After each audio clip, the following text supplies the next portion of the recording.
Welcome back into the GSMC Sports Podcast as we are going to be breaking down the MLB Playoff Games that began yesterday. It is the Wild Card Series, so of course, if you aren't familiar, which I'm sure you are by now a best of three.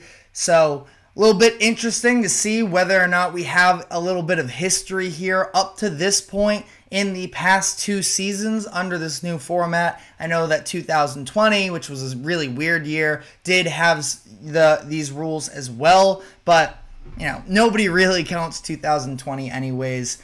Respect the Dodgers, but just sort of is how it is. But in these past 2 years, it is interesting that every team that has won Game 1 has won the series, and I believe has swept the series. I could be wrong. Feel free to double check me in the comment section here. But a very interesting situation given that note that two of the higher seeds in the American League went down yesterday. The Astros losing to the Tigers and the Orioles losing to the Royals. So we're going to start off by breaking down the Astros and Tigers game, which was pretty much the exact game that the Tigers needed in order to have a chance in this series. They had to take advantage of Tarik Skubal, who was excellent in this game, 6 scoreless innings. You look at overall the way that he was just able to pound the strike zone throughout,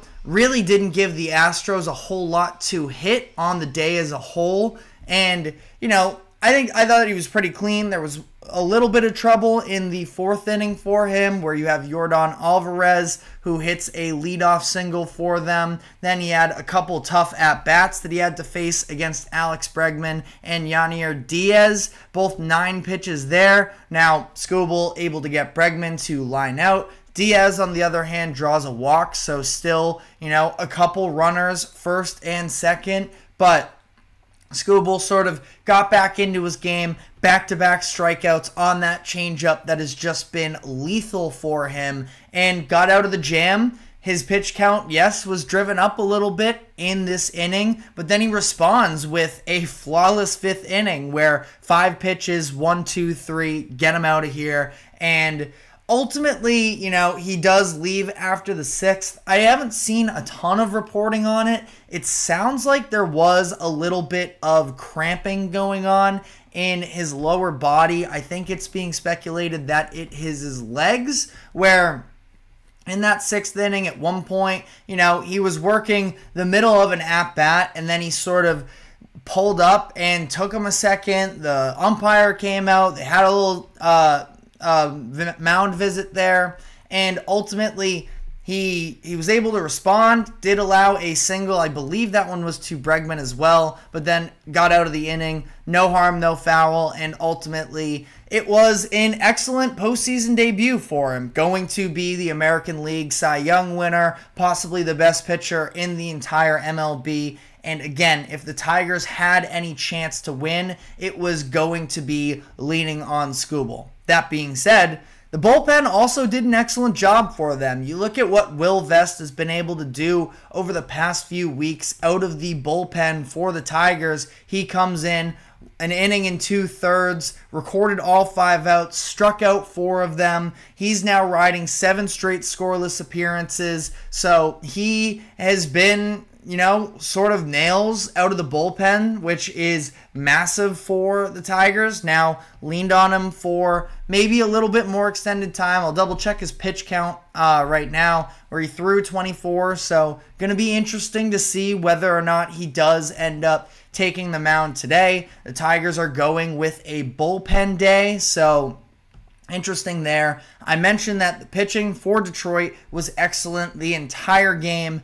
That being said, the 9th inning made things interesting, where they decided to roll out their closer in Jason Foley, who's been their go-to guy this season, and it looked pretty rocky, all things considered. He allowed a leadoff double to Yordan Alvarez. Yanier Diaz ends up driving in a runner, not Alvarez, because he ended up getting pinch run for. He's still dealing with that knee injury. All that being said, though, still pretty great game for him every time the Astros did threaten. Alvarez was at the bottom of it with a couple of leadoff hits there, so wanted to shout him out. But Diaz, also a pretty good game for himself. He ends up with the lone RBI for the Astros in this game. And it didn't stop from there because the Astros ended up getting runners on second and third with just one out. And they ended up pulling Foley, bringing in Beau Brieske to finish the job, which he did. All things considered, did end up loading the bases at one point there. But he's able to get out of it, record his 4th career save in all MLB games, regular season and postseason.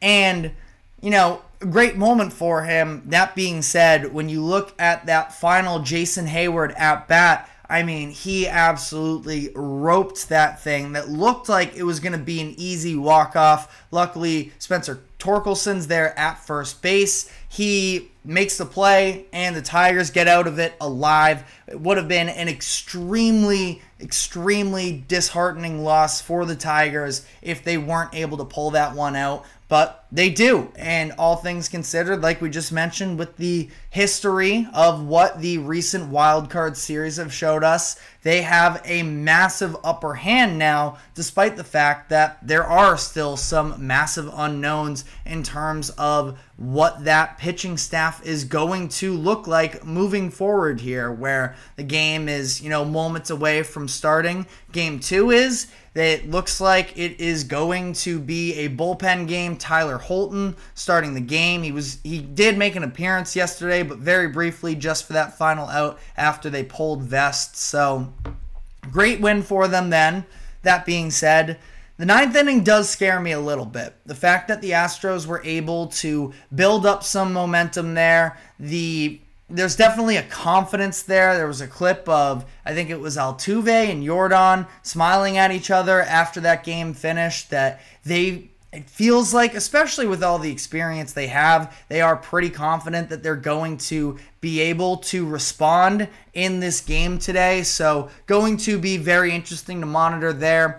It's at least worth mentioning that the postseason struggles from Framber Valdez do continue on here, where I think he's lost his last 4 starts in the postseason, has an ERA over 8. He wasn't good in this game specifically. It was the 2nd inning where he ended up getting pushed around a little bit. That's where all 3 of those runs came from. You saw him missing with location.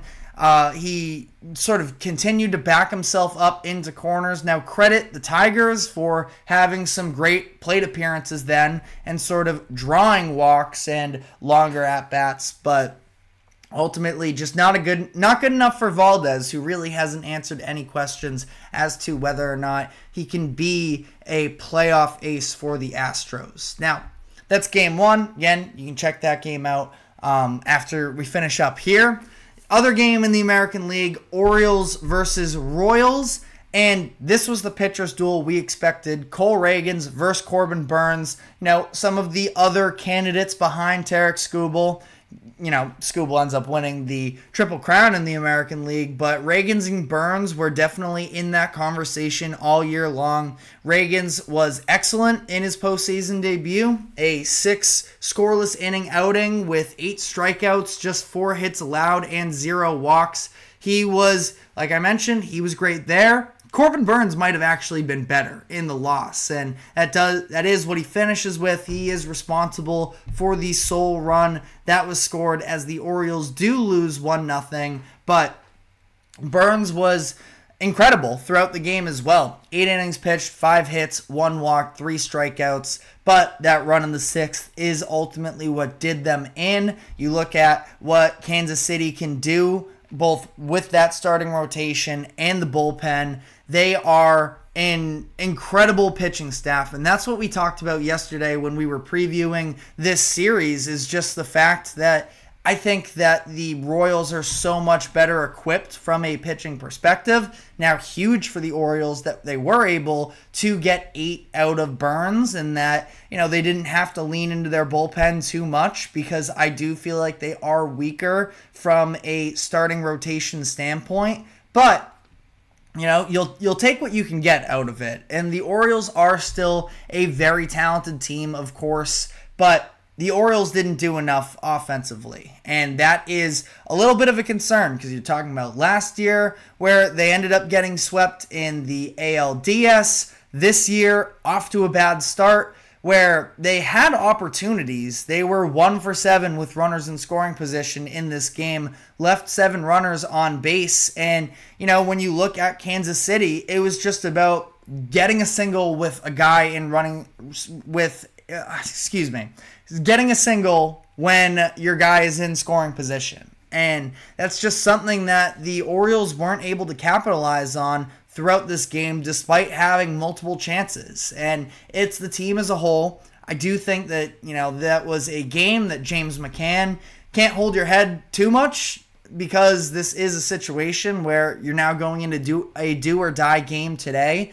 But McCann, 2 strikeouts with runners in scoring position, both times with 0 outs and with 1 out. You just got to be better than that. And, he knows that. Put the ball in play is obviously, the minimum that you can do. 2 strikeouts there is brutal. But, I still feel like top to bottom, you do look at that offense. There is so much firepower. You feel like they can very easily come alive eventually, in these types of postseason appearances. It's got to have to be today because you are going up against another star pitcher in Seth Lugo where he's probably going to give you 6, maybe more great innings. I mean, Reagan's, he was ready to go more than 6 innings if it weren't for some spasms that he was dealing with as well to sort of take him out of that game. But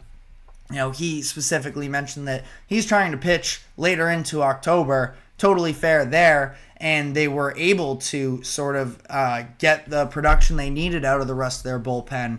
But, no slouch whatsoever on the mound again, either for Seth Lugo. The Royals once again have a I wouldn't even say it was a mismatch. Ultimately, again, I think Burns and Reagan's are, right on the same sort of tier there. This is a game, Lugo versus Eflin, I think is definitely far more in favor of the Rays in this, of the Eflin, former Ray. The Rangers have the upper hand in this series. So ultimately, we'll see. I was picking the Royals coming into this series anyways, and it's a best of 3. So there's really not much room for error ultimately. The Orioles backed up into a corner. Still haven't necessarily had that postseason success that they have been vying towards these past couple years. We'll see whether or not it starts with their game today. So that game, first pitch, around 4:30 p.m. Eastern. So we'll see about that. But that does sort of take us into now the National League, where also before we move off the AL, just want to say again, the pitching in the American League in yesterday's slates were incredible across the board, where you get some aces and Skubal and Burns and Reagans, and every one of them live up to expectations. I thought that was really special to see. You look at some of the closing performances as well, specifically Urseg for the Royals, being able to sort of maneuver. I mean, the Orioles, they were causing a little bit of, traffic on the base paths towards the end of that game, and Urseg ultimately able to pull them out of it, secure the win. Exactly what a closer should do, and he did. So we are going to now be moving into the National League, where we had the Mets win another resilient performance against the Brewers, and the San Diego Padres staying hot. So we're going to be diving into both of those games, but before we do so, we are going to take a quick break. Do not go anywhere. We will be right back.